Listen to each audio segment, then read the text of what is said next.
السلام علیکم ورحمۃ اللہ وبرکاتہ۔ رسول اکرم صلی اللہ علیہ وآلہ وسلم کے پیارے چچا حضرت حمزہ رضی اللہ تعالی عنہ نے اپنی عمر کا زیادہ تر حصہ جنگوں میں شرکت کرتے ہوئے ہی گزارا اور آخرکار شہادت کا ایسا جام نوش کیا جس کا جواب نہیں ملتا۔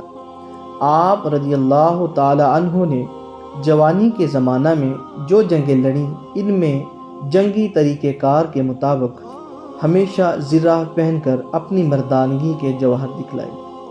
پختہ توانائی کے ایام تھے تو زرہ پہن کر جنگیں لڑیں، جب ایام پیری شروع ہوئے تو زرہ پہننا بالکل ترک کر دیا، پھر جنگوں میں بغیر زرہ کے ہاتھ میں تلوار لیے شیروں کی طرح سینہ تانے شامل ہوتے تھے۔ دوست احباب نے جب آپ رضی اللہ تعالی عنہ کا یہ عمل دیکھا تو حیران ہو کر عرض کرنے لگے، اے صف شکن مجاہد، اے جوان مردوں کے سردار رضی اللہ تعالی عنہ، ہم نے تو یہ حکم سنا ہے کہ جان بوجھ کر تم ہلاکت میں نہ پڑو۔ آپ رضی اللہ تعالی عنہ لڑتے وقت احتیاط سے کام کیوں نہیں لیتے؟ جب آپ رضی اللہ تعالی عنہ جوان اور مضبوط طاقتور تھے، اس زمانے میں آپ رضی اللہ تعالی عنہ کبھی ذرہ کے بغیر لڑائی میں شامل نہیں ہوتے تھے۔ اب جب کہ آپ رضی اللہ تعالی عنہ بوڑھے اور کمزور ہو گئے ہیں تو آپ رضی اللہ تعالی عنہ اپنی جان کی حفاظت اور احتیاط کے تقاضوں سے کیوں بے پرواہ ہو گئے ہیں؟ بھلا تلوار کس کا لحاظ کرتی ہے اور تیر کس کی رعایت کرتا ہے؟ ہم کو تو یہ پسند نہیں کہ آپ رضی اللہ تعالی عنہ جیسا دلیر اور بہادر محض اپنی بے احتیاطی کی بدولت دشمن کے ہاتھوں قتل ہو جائے۔ غرض حضرت حمزہ رضی اللہ تعالی عنہ کے غمگسار دیر تک اس قسم کی باتیں کرتے رہے۔